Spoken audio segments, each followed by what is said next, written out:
Excellent. So welcome to Blab. So today I'm Natalie Cutler-Welsh from Go-To Girl, and I'm going to be interviewing Alison King from Run for Your Life. Well, not really interviewing, it's more of a chat. And we're going to be talking about how sharing your authentic story can grow your business. Now, this is something that you might have heard the A word going around, authentic. People always talk about, you need to be authentic, which is super, super true. And I think it's great, when you see people, this is interesting, when you see people being vulnerable or just sharing their truth, their story, their journey online, I feel like it does help people to relate to them and see that not everything is bright and shiny all the time, and everyone has joys and challenges, whether it be current joys and challenges or things that happened in your past. And quite often they're part of the journey that got you to where you are now. So Alison, what would be great is if you can introduce yourself, and then maybe tell us a little bit about your story and how you came to be, the CEO and founder of your business, Run for Your Life. Well, my story begins way back in 1984 when it was the Olympics, and I ran my first mile with my dad. And I would have been 8 years old, 8 years old, and I hated every single moment of it. It seemed to be the longest mile of my entire life. Was it a race or was it just like a jog? No, it was something they did in London. I was living in London. It's where I'm from, the UK, and we lived in an army barracks in Hounslow. And as part of the 1984 Olympics, they set up like you can run a mile. It was because at the time, 3 really good runners from the UK were mile runners. So they just did something to try to get people active, I think. And so, yeah, I just ran that with my dad. And that was the last time I ran a mile until I moved to New Zealand, I think. So you were like a 7-8-year-old kid. You ran a mile with your dad. You hated every step of it. Yeah. And then what? All of a sudden, fast forward time, you're in New Zealand. Yeah, so I was a real podgy, they say puppy fat, but mine was just from eating too much chocolate, basically. And I didn't like doing sport at school, and I would always try to get out a sports day. I always had the excuse, I've twisted my ankle. I'll just do the discus, because you don't have to run for that. And roll on, I think it was 2003, so I would have been 26. I moved to New Zealand. And I had been going to a gym in the UK, but just, going through the motions, reading the magazines on the exercise bike. And, I just moved here and I just fell in with the right crowd, I suppose. I moved to a small town. I moved to Thames. And my weight had got kind of out of control for me. And so I joined Weight Watchers because that's what I had been used to in the UK. I was one of those recurring members. You go for a while, and then you stop going, and then you have to rejoin because you've gained all that weight back again. So I joined Weight Watchers, and one of the women who joined the same time as me said she was going to go to aquarobics down at the Thames Centennial Pool. So I went along, and I didn't learn to swim till I was 10, so I've never really been a swimmer until I got to the pool then. And I thought, well, I wonder if I could swim a length. And I couldn't. It was just too hard for me. But every time we went back to aquarobics, it was, I'm going to see how far I can swim. And I soon found out about the Special K Women's Triathlon from other people in the town. And so I set myself the goal of doing that. And that was a 300-meter swim. So that would have been 12 lengths of this pool. And me and my flatmate at the time, we both entered. So we'd go down to the pool and we'd just aim to do our 12 lengths, and then we'd go home. And then I'd bike to work. It was 4Ks. So I bought a mountain bike. And then we'd just try to walk together afterwards. And before you knew it, I was doing my first triathlon. And from there, I did an Ironman, and I've now done 4 Ironman races and 10 marathons. And now I'm a running coach. So it just seems really bizarre that I've gone from being that kid that hated sport to being, inspiring other women to get out there and do something. And I just have to take note Yeah. and point out to the people that are here live on the call or watching the replay, look at all the numbers behind her. So are those your, what are they called? Like bib number? Yeah, race bibs. Race One's bib. fallen off. I've got to stick it back up. Yeah. So wait, hang on a second. How many marathons have you done now? I've done 10 and I'm in training for my 11th. And you've done and a couple 12. of two Ironmans? 4. 4 Ironmans. Unbelievable. Yeah. Oh my God, I'm giving you props. That's really cool. So if anyone doesn't know how to give props, you can either tap on the screen or you can click if you're on your computer, because I think that's pretty amazing. And I love the thing that I love about your story. And next we're going to get, so that is your story. Next, I'd love to talk about, in a nutshell, sharing your story and how that has affected your business, because I think that the fact that you, like you said, you were a non-athlete, like you'd try to get out of doing sports, you'd feel like really exhausted, just swimming one length or whatever. And now I think the fact that you're not that, typical, skinny running looking type person, you're like a real looking person and you're doing these amazing things. And I think a lot of people can relate to that. And particularly a lot of moms who, they feel like they're still carrying the baby weight or whatever, or they know they want to do something for themselves, and just have some time away from the kids, and they can relate to you because because of your story, which is so brilliant. So at your biggest, if you don't mind sharing numbers while we're talking, like how much did you weigh before you got into the running? I was 96 kilograms when I joined Weight Watchers. Right. And was that before having your son? Yeah, that was before. And then when I was pregnant, the night before he was born, I was weighed in at the hospital for my pre-C-section stuff at 109.9. So I gained 30 kilograms while pregnant. Yeah. And then it took a year to lose. I lost 40 in 12 months. And you became a runner after your boy, yeah? No, I was. I did all my Ironmans before him. All of them before him. Oh, right. Yeah. That's amazing. Okay, and then you picked it up again. And then I did a marathon when he was 13 months old. Yeah. Wow. Yeah. Okay, that's awesome. So let's talk a little bit more. Thank you for joining us. We've got Joe Morris. We've got Milan Mickey. Guys, go ahead. You can start networking. I love networking. Go ahead and let us know what your business is, the name of your business and how you help people. You can go ahead and comment. Hi, Deb from Hers by Design.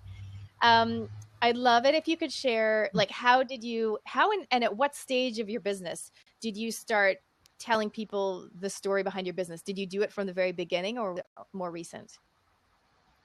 I've always kind of just dropped little tidbits of my story, but it's only been in the last 6 months or so that I've really embraced it, I suppose. And because I think people are more likely to work with you or even do something for themselves, like on their own, if they can see what is achievable, if they really know a bit more about yourself. Like, because people might look at me and say, oh, well, she must have always been like played sport at school. I've probably got the hockey players, figure.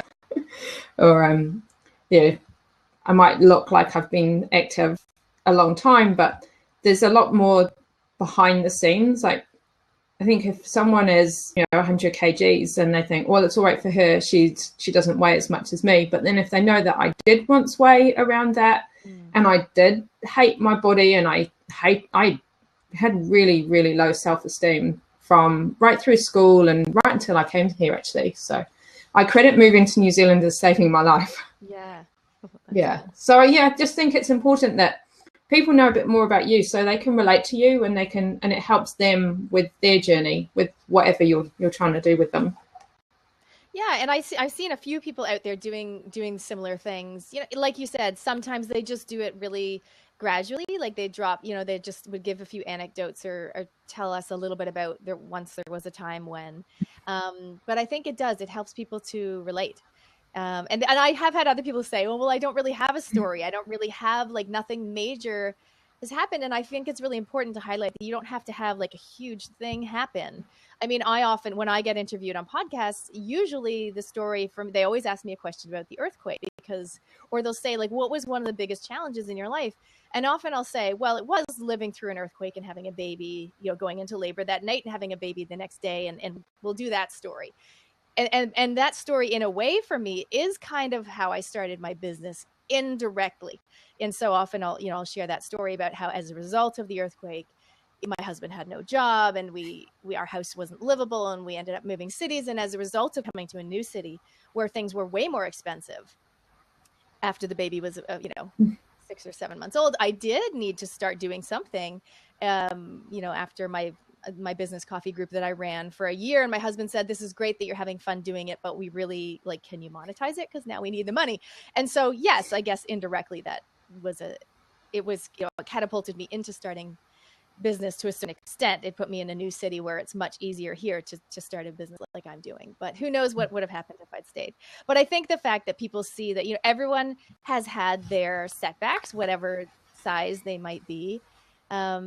But I wouldn't say that was the biggest challenge for me, which is interesting, so everyone has different perspectives on what's challenging and what's not, and whatever comes out of it. But I think all of it, when you look back at your journey, all of it starts to make sense in terms of where you're going and the message that you're spreading.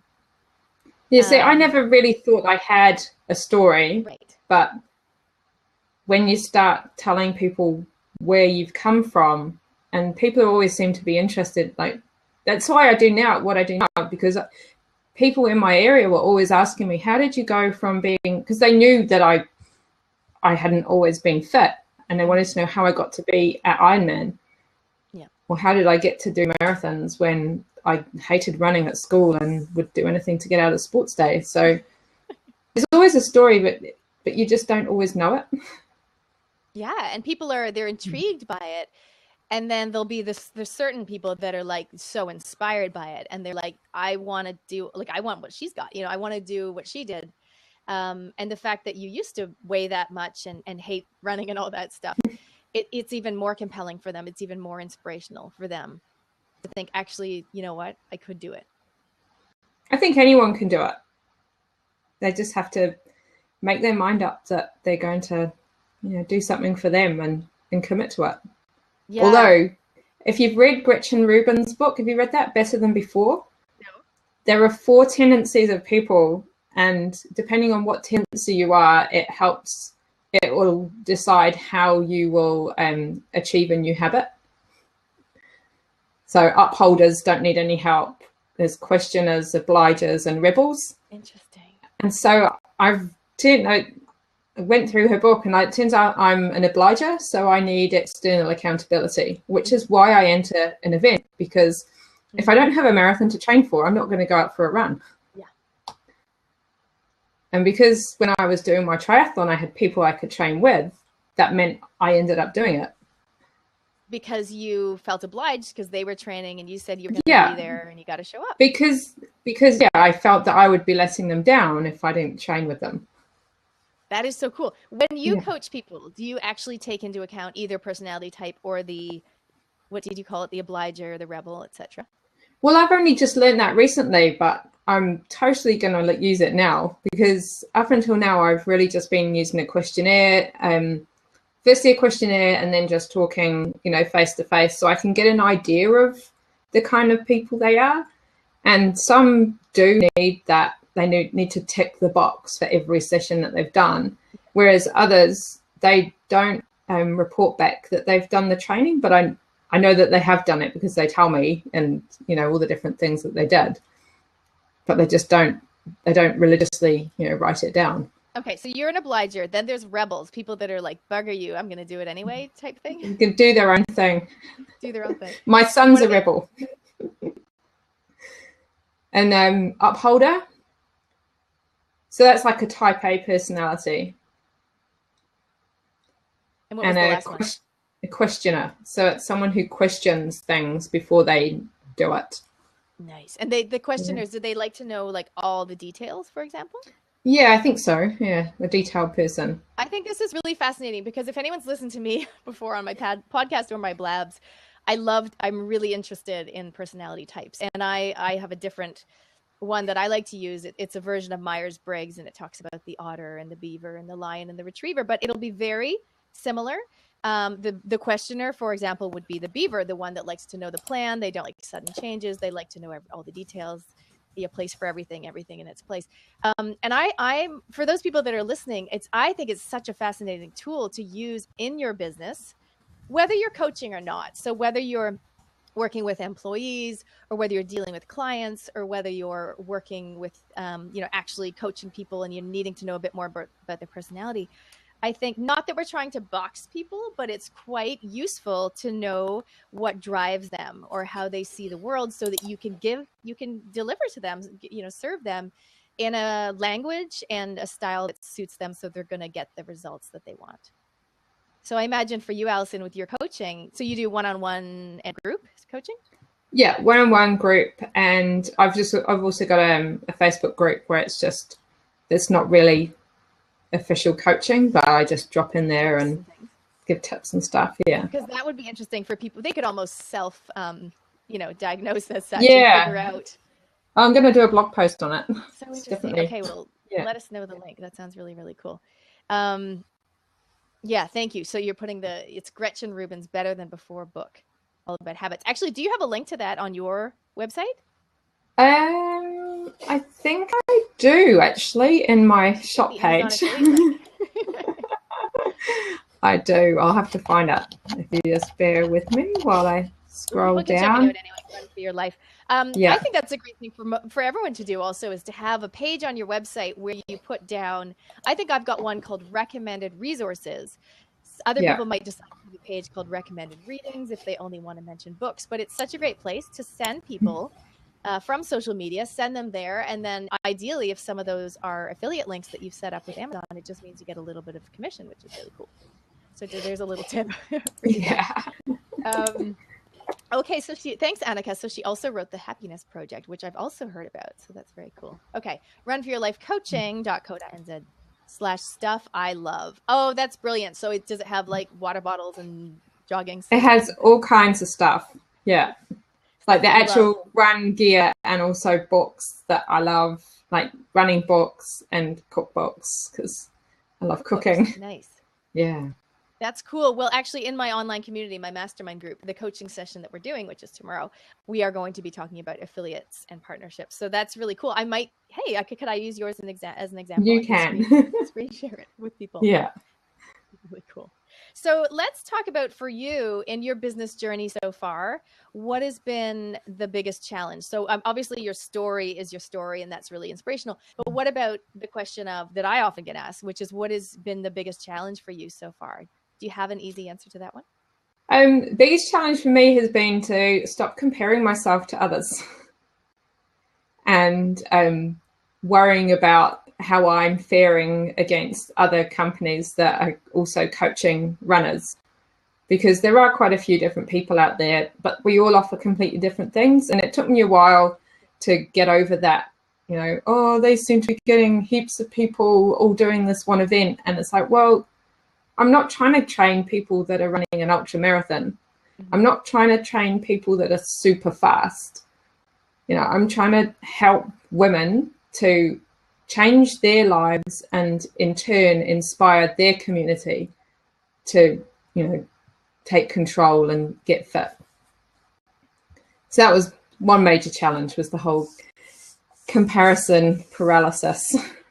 I think thank you for being so honest about that. I think a lot of people do it. Like most people do that, in terms of even, you hear me talk about, they scroll through Facebook and they see people and they do that. They go, oh, she's doing this event, I should be doing that. Or maybe I'm not doing enough, or look how many Instagram followers they have, which is good if it inspires you. And so I think it's so important to be inspired by other people. It's a hard balance, like that. You definitely, and it's totally okay to feel jealous or compare yourself a little bit now and then. And as you know, because we've discussed this before, my lovely friend Lisa Black, who's my co-host of my Inspire Higher Blab show, she always talks about how jealousy is a window into what we truly desire. And so jealousy is a gift. So this is a great little challenge for everybody in your life. Take note of people who you are jealous of. You might not want the whole package, but you might be jealous of someone who just put out a book and you're like, wow, I didn't realize I want to write a book, but maybe I do,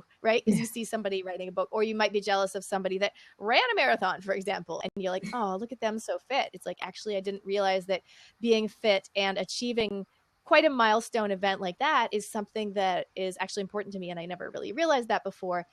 Thank you, person, for showing me what I'm jealous of, because it shows me what I truly desire. I think it's quite a fascinating way of looking at things. So comparing yourself to others and getting down, however, is not productive. Obviously, it's hard. So unfollow. Yeah. So ideally, we want to like channel that into being, becoming aware of what we truly desire, and then being inspired. But obviously, we need to have a clear path on how to do.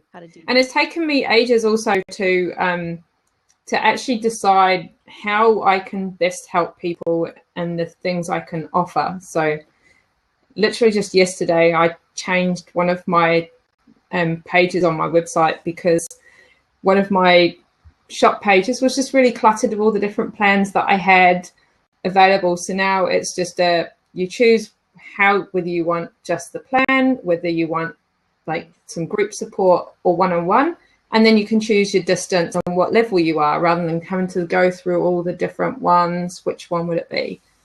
And I think it looks so much, crisper. Yeah, and it's so important. I mean, my good friend Ian Hendricks talks about making it easy for people to buy, right? Going through your website with fresh eyes and thinking, hang on a second, like, I know what this program is, but if I was coming here for the first time, would I be overwhelmed by the choice or by the sheer number of images and text on the page? And remember, a lot of people are going to be on their phone. So you need to check it out on mobile too. Yes, I did that this morning. So, and how did it look better? Yeah. I've had a bit of help with the homepage. So thanks, Leah from Little Biz Online. Nice.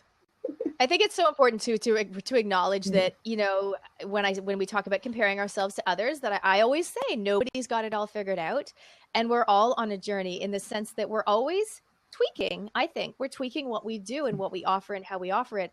And so the fact that you have realized you don't want to train ultra marathon runners, like that's not your niche. And so niching, really narrowing in on your niche, and then having specific niche offerings for your niche, meaning you've got people who just want just give me the training plan. That's all they want. And then you've got other people that really want more support, or they love the idea of having a community around them, whether it be a virtual community or an actual group of people they can meet up with. It comes back to those 4 kind of personality types that you talked about before a little bit, because different people are going to want to learn differently. And so if we make it really easy for them to buy on our website by having it laid out really clearly, everyone's going to be happier. You're going to be happier because your PayPal is going to be going ding, ding, ding. And they're going to get better results because they chose the training package that suits their lifestyle, their personality. Yes, exactly. So what are you working on now? I was something about a motherhood run that you're doing. Yeah, so the 5K mum run, it's my beginner's running plan to go from 0 to 5K. It's over 12 weeks, and I'm aiming it purely at mums at the moment, or I suppose any woman can join it because it's a women's only training group, but it's mostly for mums because I've teamed up with Jane from the Motherhood, and you don't just get the program and here you go, over 12 weeks you can run 5Ks. It's every fortnight we're going to be doing online coaching calls, and it's either running Q&A, or it can even be like parenting or motherhood, Nice. So like a anything. group call. Yeah, so a group call, and people are going to be matched up with an accountability buddy, so they don't want to just record in the group every single session, but just let their buddy know how they're going, or so they've got one person that they can always talk to if they don't want to share it in a group. And at the end of it, everyone is going to be able to do a 5K. And if you're in Whangarei, which is where Jane is, they've got a park run, and park run is a free timed 5-kilometre event every Saturday in 13 locations in New Zealand. But Jane is going to lead any Whangarei mums around the Whangarei park run. So that's cool. Yeah. So, okay, well, hey, if anyone's in that category or knows anybody, then spread the word about that. I love the wording that you're using in promoting it. You're saying, do you find, as mothers, do you find that you are always giving? And maybe this is something for yourself. Do you find that a lot of mums do they feel like, they are giving to the kids all the time? Because as we know, children will take really every ounce of energy and time that you've got to give. Do they consider fitness something that they're really doing for themselves? Yes, I'm in a few running groups, and the mums in these groups of mums who are already running saying that they feel that they can give so much more to their family because they've had time for themselves. I mean, a run isn't just about going out and clocking up the Ks and getting fit. It's a time to de-stress, and it's a time to get your focus. You get mental clarity from running. You are giving yourself all those positive endorphins, so feeling good about yourself. It's self-esteem, getting self-confidence. And then there are all the other health benefits. So, improved heart health, reducing your cancer risk, reducing your diabetes risk, so many other things. It's not just about going out and running 5K. It's creating this perfect vessel so that you can then give to other people. If you don't have your perfect vessel, like yourself, if you're not feeding yourself properly, if you're not drinking water, if you're not exercising or sleeping well, then how can you give your best to other people? How can you give your best to your kids and your husband and your work or your friends? You can't. You're just going to end up in a mess, really. And no one wants that. And I think it's interesting in terms of the accountability that you mentioned before, the fact that this program is a paid program. It's not much, but it is paid. And I think for moms, quite often we just put ourselves at the bottom of the heap, especially when the kids are young, meaning like under 5. And I feel like unless we commit to something, and then we're just gonna keep putting ourselves last priority. And so if they put the money down, I think they're more likely to show up, to turn up, to get those awesome relationships, to get the great training as well. Totally. Because otherwise they might be like, yeah, I'll click, I'll join, and if it's free, they'll whatever, life will get in the way. And I don't buy that I don't have the time to do it, because I have trained and run 4 marathons with a boy under 5, where he would have been 3, when I did the last one, and working full time. Yes. So, and, having my own business. You're a journalist as well, right? When you were doing that. Yeah. So a stressful job, full-time hours, a son, a husband, a house to run. I do pretty much all the cooking because I like doing the cooking, and I take care of most of the laundry. I refuse to mow the lawns, but yeah, so if you want something, if you really, really want something, you will make the time for it. I just don't buy that whole I don't have the time, because everyone's got 168 hours in the week. So it's all about prioritizing, scheduling, getting childcare sorted. There are people in my running group. So I'm co-leading a marathon pack for the Rotorua Marathon with the Lake City Athletic Club. Okay. And in our group, we've got 2 single mums, and they make every single session. Being single mums. So if they can do it, then I'm sure there are others that can do it too. Yeah, I agree. I mean, my husband was just away for 6 days in Australia, and I was like, I haven't done any fitness. I don't really usually do that much fitness, but even dropping my kids off at school, and it is a matter for me, definitely actually putting it in the calendar. And I put in for myself on my Saturday morning podcast power walk, and that's when I go walking, usually with a friend, not always. And if I'm by myself, I will often listen to a podcast, because that's my way of consuming and staying up with the play. And I love listening to podcasts. And then other times I'll have more of a social walk, where I'll actually go with a friend. She also runs her own business, so we are just nerds and we talk about business the whole time, but I love it. So I imagine you've got women in your group who, some of them, that personality wise, they just want to do it on their own, and maybe they'll report in with their buddy, but they don't need to shout it out to the whole entire group. And then you'll get other people that really love that community aspect of things. Yeah. And we've already got a range. We've got someone who's only got 1 child, but they're only 14 weeks old at the moment. Wow. So that's the youngest, and we've got others who've got up to 4 kids, and we've got one who's a single mum, but her kids are now teenagers, and she's doing something for herself. Now, do you think that you sharing your story about the fact that you used to weigh 98 kg and now you're, you've done all this amazing, look at the numbers behind you. Do you think that has helped with this program, for example? Because the topic of today's call, how sharing your authentic story can grow your business. Do you think sharing your story has helped you to grow your business? I know you've also got some media coverage. So can you talk about that? Yeah. So I've had some women sign up who say, I've been following you for a while and this is what I need to get myself started. Yeah. So that actually meant a lot to me, because if I can just inspire one woman to do something, it gives me a good buzzy feeling, But yeah, the media coverage, I've been featured in Stuff. I did a story, Stuff Nation, where you write your own, last year, but then I was interviewed by a journalist all about a life-changing moment in 2015 and how things have, what your life looks like now. And it was more about, that was the Ironman story, as well as also I finished full-time work in October. Yeah.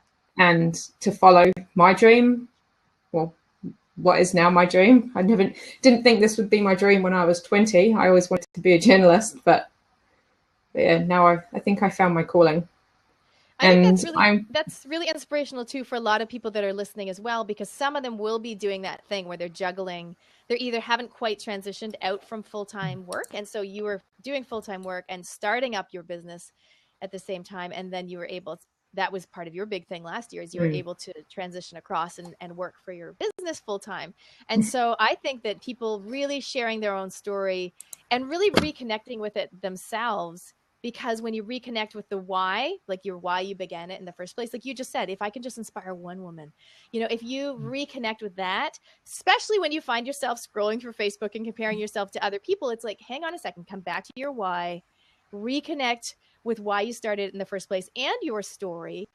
And then you're going to be coming from such a better place. And then when you share that story, the right people, meaning your ideal clients, are going to be drawn towards you. Now, you also have a podcast. So have you been kind of drip feeding your story on the podcast as well? And have you found that has grown your business too? I haven't. I really should. You haven't shared? Really? No, not in as much detail. No, I just briefly, a little bit about who I am, but I probably should do a whole episode on how you don't have to be a natural athlete to go and run. For anyone who wants to just put Okay. That's a great topic. It's like, like basically that, like you don't have to be a natural athlete. And I know before I've heard you refer to yourself as a non-athlete, or you used to be a non-athlete. And it's interesting because, I come from a running family. My dad was in the Olympics, steeplechaser, New Zealand. He won gold at the Commonwealth Games, and I've been running my whole life. And it's interesting for me, I never considered doing anything else. And now I look back going, God, I wish I'd played soccer, or I wish I'd done more gymnastics or something, because we all just ran because that's just what we've grown up with. And I know what it's like when you are a runner and you just get so used to running, almost become addicted. Like I used to be like, oh my gosh, I've only run 5 days this week. Whereas now I'm like, if I run once, like in a month, I'll be like, I'm awesome. I'm not 5 days a week. I'm more, 4. 4's good. Mm-hmm. But when I was doing triathlon, I was doing swimming and cycling as well. So do you give people guidance on that in terms of mainly around like injury prevention? We don't want people coming in to think gangbusters, really excited about running, and then they get injured and they can't do it. So like, do you so all my run programs have a maximum of 4 runs a week. Right. And then I have cross training in there as well. So cross training is an exercise that's going to get your heart rate going, but it's going to use different muscles to what you would be using for running. So things like swimming and cycling are excellent choices because you're working on your aerobic fitness, but not at the expense of your running muscles. And you don't want to be doing anything like squash, which is, anything that's like sudden sideways movements, because that could lead to knee injuries. Oh, interesting. But things like, so your top tip is don't do squash? No, but you can do Pilates or yoga. They're excellent for strength conditioning for athletes, because it also teaches your posture and breathing. And that's what I'm working on right now, is my posture and like my posture where I hold my neck. I realize that when I walk, I actually walk like this. Maybe I'm trying to look taller. I don't know, but I do this. And now I'm trying to relax my shoulders and even the way that I plant my feet on the ground. I'm just trying to really be present and aware. So I think that can make a big difference because you're doing those things all of the time. Yeah. Hey, so what we're gonna do is I'm happy to open the seat if anyone wants to come in and share, share their story or even how sharing their story has affected their business growth at all. So if anyone wants to click that, they're more than welcome to come in. Thank you guys for joining. Go ahead and follow each other. So if you want to, as you know, if you hover on each other's names and you can read a little bit about the bio, if you feel like that person makes sense for you to follow, then by all means, go ahead. So my business is Go To Girl. I'm Canadian, but I live in New Zealand. And so my business helps women entrepreneurs to have more fun and flow in their business so they can have more impact on the world. That's my why. That's what drives me. That's what I get really excited about. And, and I studied international development and I went to Guyana and I got malaria and I've got like lots of stories like that about my wanting to change the world and make a difference in lots of different ways. And the way that it's panned out at this stage is that I'm working with women and I'm loving it. So here's a woman calling in. We'll find out her tag name is His Love Evang. We'll find out what her actual name really is. Darnella. Hi, Darnella. Yes. Hello, all of my beautiful Welcome. sisters. How are you? Hi. I'm doing great. I'm calling from the Northern Virginia, Washington, D.C. area. Oh, I so want to go there. I want to run Marine Corps. Come. Well, I only live 2 minutes from Dulles Airport. So if you ever need support while you're here, connect with me, look me up, and I will be more than happy to assist you while you're in town. Nice. You got to love Blab. So, Darnella, tell us a little bit about you. You're a writer and a speaker. Yes, I am by profession, which I believe God is transitioning me out. I've been in the legal field as a legal administrator for over 25 years. But I'm also in ministry. So I speak a lot on God love. I'm getting ready to release a book. It's Time to Love, talking about falling in love with God, falling in love with yourself, and falling in love with others, which are all three required. And so my purpose is just to spread God love and unite us all with that. And so I'm home right now recovering from ankle surgery. And that's where my story comes in now to probably change my career. My son and I went to Chickateague Island, which is on the eastern shore of Virginia. Beautiful place if you all are ever in the States and in Virginia. Wonderful place to visit with your families. And while we were on vacation, I fell in the ocean. You wanted to be at one with nature, so you just stumbled right in. Yeah. I won't be trying to get you running, don't you worry.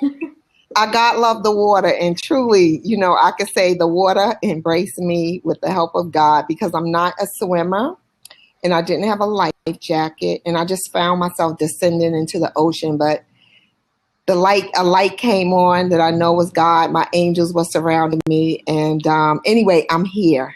Thank God. So that's another book that I'm writing. In fact, that's going to be released in a couple of weeks called I Went to the Watercross. And it just talks about my experience and what God spoke to me in the water and what I took coming out of the water, which again was just more love in my life to release to the world.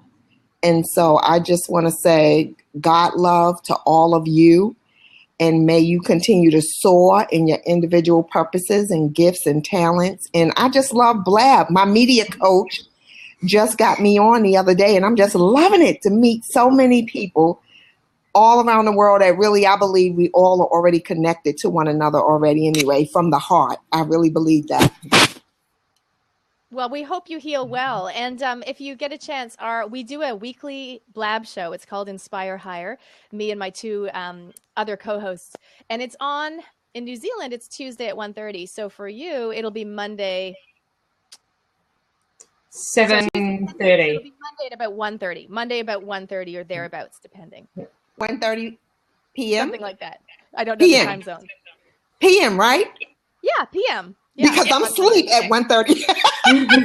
I know, you got to get your rest. And I'm on bed. Yeah, so I would love that. Now, well, I'm following you now. So I should get the notices when you come on. Is that correct? Yeah. Oh, we're losing your sound. You know, it's interesting with Blab. I find if 4 people join, it really affects the quality, so we could try it out. But otherwise, we'll send you out and we'll see if anyone else wants to come in. But Darnella, so that's great. So you're sharing your story and you're actually writing books to share your story. Yeah?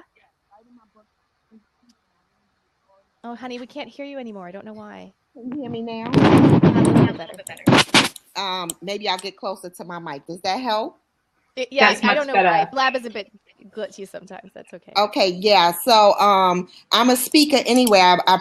I speak at women conferences, churches, all kinds of things. So speaking engagements are already booking up for me to tell the story, but I'm waiting to release the book, and then I'll do a book tour with it.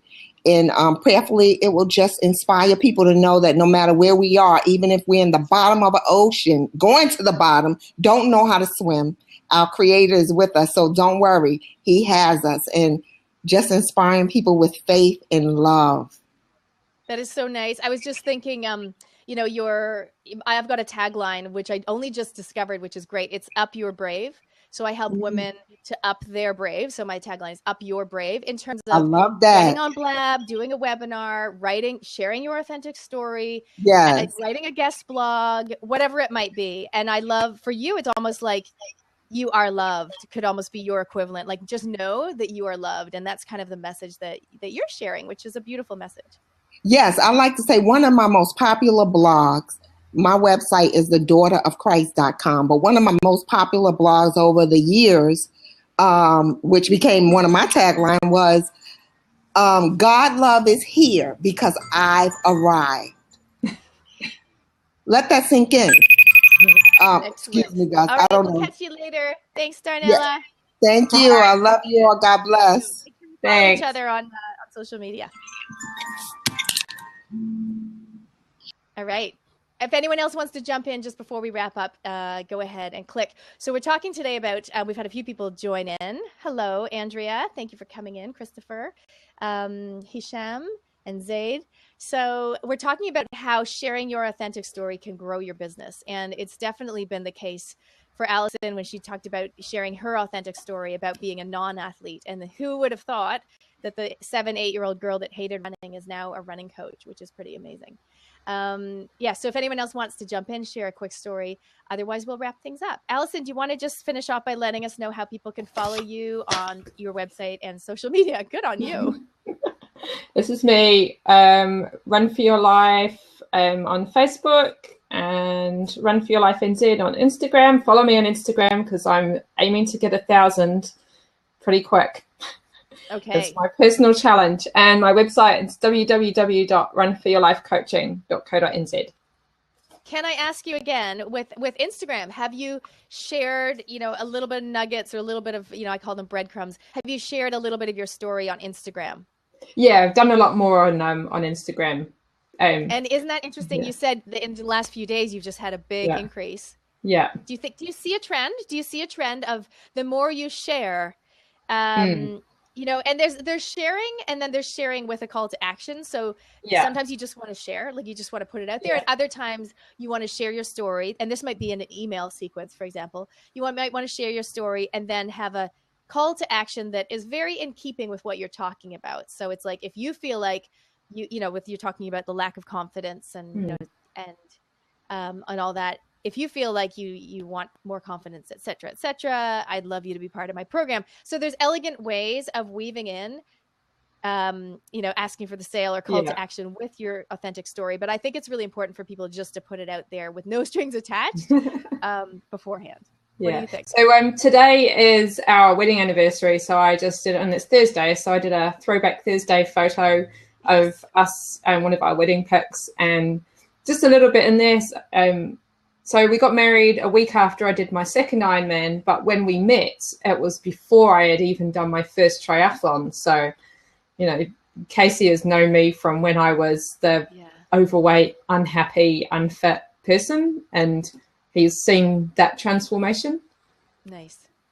And he knows which version of me he prefers. So And it's the vision I prefer to.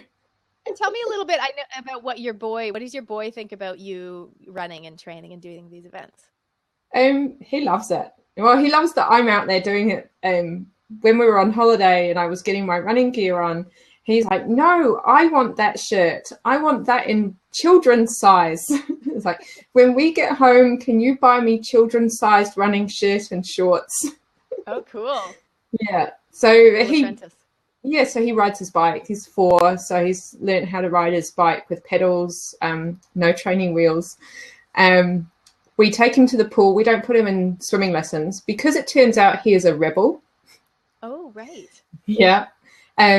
He was always described by his swim teacher as a free spirit when I took him along as a baby. So they would say there were 4 steps. He would ignore step 1, ignore step 2, ignore step 3, go straight to step 4. Yeah.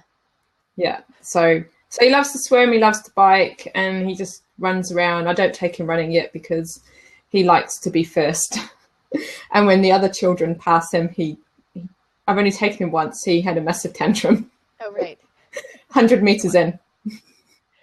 So I think that's really great also for the women that have joined your Motherhood 5K run program, because they might think, well, this is great. I've done my 5K, but now we don't want them to revert back to their normal, their usual state where they're thinking, I don't have time and all that. If they know that there are ways that they can include their children in on the running routine, that's great. Your boy's at the biking stage, and my boy just started school last week, so he's 5.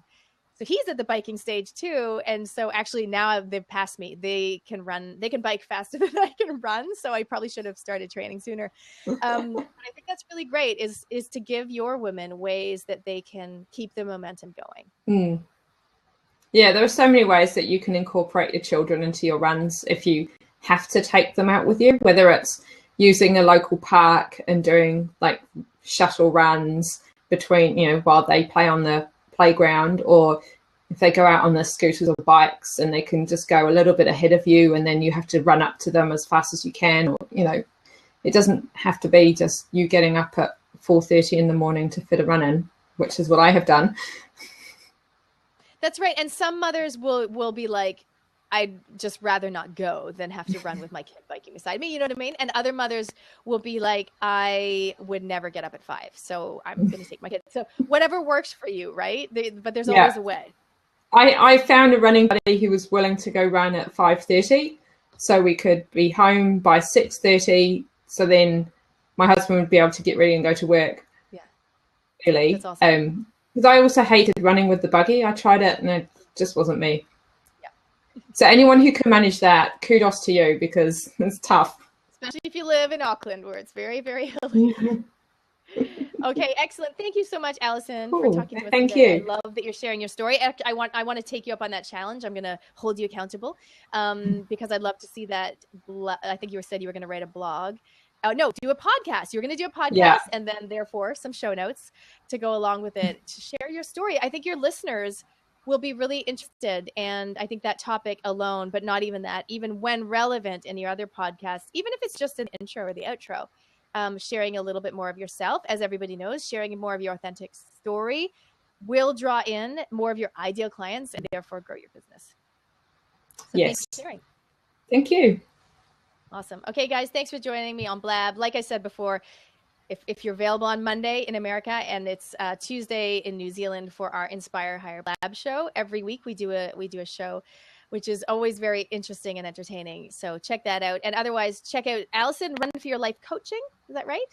Hold up your sign again. I'm going to get my sign. Run for Your Life on Facebook, Run for Your Life on Instagram, and runforyourlifecoaching.co.nz. I'll hold up my new business card. Here it is. Oh, a flash. A bit shiny. And there's some of the women at my networking event. So there's me. Oh, there you are. Yay. We're side by side. That's really cool. I run networking events here for women entrepreneurs, and I've got my first one coming up in Wellington next week, which will be really great. So you guys can check out Go To Girl. I've got 100 podcasts, which are business podcasts free for listening. And I've also got obviously some paid programs and things as well. Go To Girl, socialmedia.com. Thanks, guys.